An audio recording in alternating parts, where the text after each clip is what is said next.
The best science of our time now tells us we live in a world of cooperation and mutual aid. And that means it makes sense to change the question from what can I get from the world that exists to what can I share, or what can I offer, what can I give, how can I contribute to the world that exists. And this, Reid, has been one of the most important spiritual practices for me, because I ask it many times each day, from the time I get up in the morning, when I'm faced with a difficult situation. If there's someone that we're not seeing eye to eye, what I'll ask myself is, what can I contribute in this moment? What can I give? What can I share?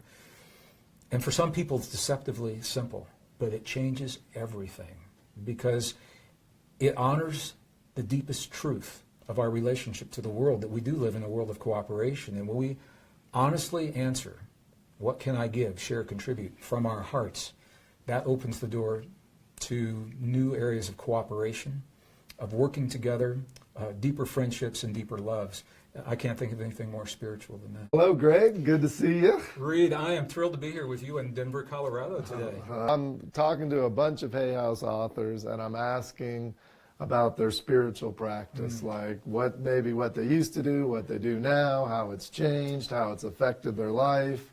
We'd just love to hear and learn from what you've learned in the past. People ask me this question a lot about a personal practice that I maintain in my life, because they've seen my schedules and they know we're traveling a lot. They say, how do you keep up with, with the schedules and the changes in the diet and the exercise and all the sleep and the routines and all that.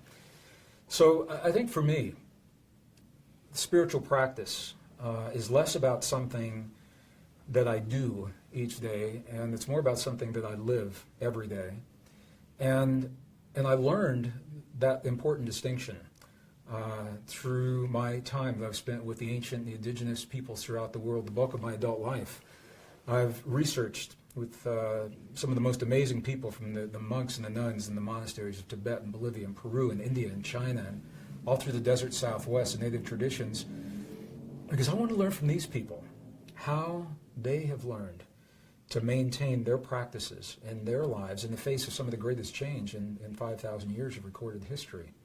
So I've learned on a number of levels. One of the first things I've learned is that nothing else makes much sense until we learn to honor our physical bodies. Because without the physical body, nothing else is going to make much sense. So diet and exercise, I learned in 1986. I learned my first yoga from a Sikh here in Denver, Colorado. Actually, is where I learned that practice, and it was the beginning of a discipline that became something I look forward to every day. And my promise to myself, when you have a crazy schedule, I'm just going to share with you, our listeners, when we have a crazy schedule, I think the thing that hurts us the most is by making our schedule so rigid, and that we beat ourselves up over it if we don't honor that. So my promise is simply, before the end of the day, at some point, it might be a minute before the end of the day, at 11:59 p.m., that I will do a form of physical movement to honor my body. And I've learned a number of different forms to do that. And I think it's less about the form and more about keeping the promise to ourselves. We have to honor our physical bodies. It helps with the immune system, helps with all the hormonal systems. Diet is really important. And this is something that has changed for me over the years. I was born and raised in Missouri, very conservative Midwestern boy, cattle and beef country, and I could never eat the beef. It was a problem when I was a child. We would sit down for dinner, and my body simply wouldn't tolerate meat. And so I learned at an early age, for me personally, that meat didn't work for me. And everyone's different. For some people, they need that. And I think it's an opportunity for us to learn for ourselves, to listen to our own bodies and what it is that we need and what works for us and what doesn't. But again, when we travel tremendously, we're not always going to find the things that we want. So here's the promise that I made to myself, is that each day I will feed my body the very best that I can find on that day and that place. And whatever it is in that day and that place, that's what it is for me. And the opportunity that I have to eat really well the way I choose to eat, it might be the next day, it might be a week later if I'm, in the highlands of Nepal or India or somewhere. But it's about doing the best that we can, and our bodies, I think we're good with that. The spirituality,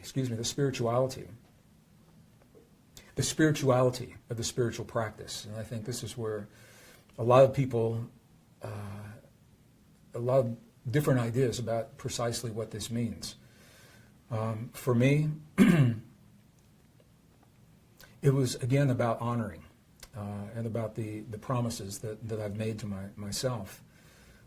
One of the things that I've learned as a scientist is that nature is in fact based upon a model of cooperation and mutual aid rather than the competition and the conflict that we have been led to believe. And that's important to know because we have been steeped in our society to view ourselves as separate from our world, one another, and our bodies. And when it comes to making decisions in our lives, we've each asked ourselves a very simple question based on those false assumptions. The question is, what can I get from the world that exists? You know, what's in it for me? Makes sense if we did live in the world of separation, but we do not live in that world. The best science of our time now tells us we live in a world of cooperation and mutual aid. And that means it makes sense to change the question from what can I get from the world that exists to what can I share? Or what can I offer? What can I give? How can I contribute to the world that exists? And this, Reid, has been one of the most important spiritual practices for me because I ask it many times each day from the time I get up in the morning when I'm faced with a difficult situation.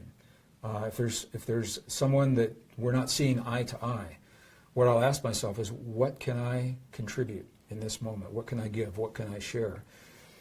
And for some people, it's deceptively simple, but it changes everything because it honors the deepest truth of our relationship to the world, that we do live in a world of cooperation. And when we honestly answer, what can I give, share, contribute from our hearts, that opens the door to new areas of cooperation, of working together, deeper friendships and deeper loves. I can't think of anything more spiritual than that.